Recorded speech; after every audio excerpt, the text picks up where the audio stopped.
परस्पर शास्त्रों में जब तक ही इस भूमि में विवाद हो रहा है, जब तक शिव पुराण का उदय नहीं हो जाता। जिस दिन शिव पुराण का इस धरती में उदय हो जाएगा, प्रकट हो जाएगा, उसके पश्चात जो शास्त्रों में आपस में विवाद हो रहा है, यह शास्त्र प्रधान है, यह शास्त्र प्रधान है, इस शास्त्र को पढ़ करके ही कल्याण होता है, इस तरीके के विवाद अपने आप शांत हो जाएंगे। जब तक ही यमराज के दूत निर्भय होकर भटक रहे हैं इस मृत्युलोक में, जब तक श्री शिव महापुराण का आगमन नहीं हो जाता है।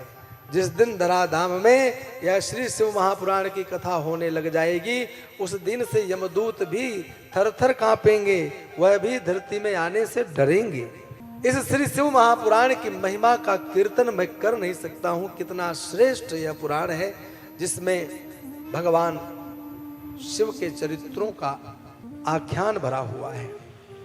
देखिए, यहां पर स्पष्ट कहते हैं सूत जी महाराज की चतुर्दशी के दिन जो व्रत रख करके श्री शिव महापुराण को पढ़ता है और जागरण करता है, उससे भगवान शीघ्र प्रसन्न होते हैं।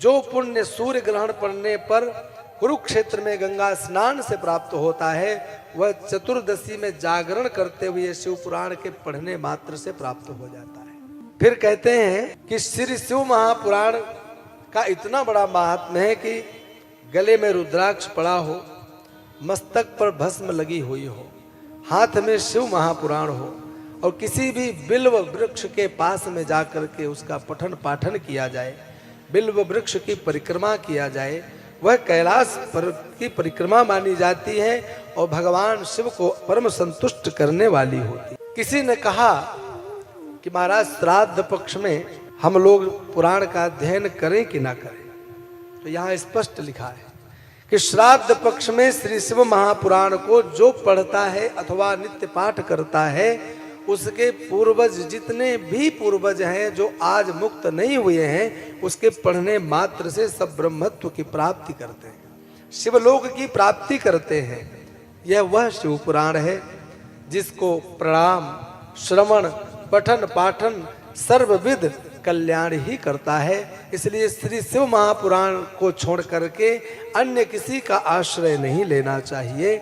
ऋषियों, आप लोगों ने कलिकाल के कलुषित मानवों के कल्याण का जो मार्ग पूछा है, इस शिव पुराण से उत्तम मार्ग और कोई हो नहीं सकता है। इसको व्यक्ति पढ़े, सुने अथवा दर्शन करके प्रार्थना करे तो भी उसका कल्याण हो सकता है। और इस श्री शिव महापुराण में 24,000 श्लोक हैं, सप्त संहिताएं हैं। इन सप्त संहिता युक्त श्री शिव महापुराण को यदि कोई पढ़ नहीं सकता है, तो वह इस श्री शिव महापुराण को पीले वस्त्र में आवेष्टित करके और किसी भी ब्राह्मण को दान करता है, उसे भी शिव सायुज्य की प्राप्ति होती है।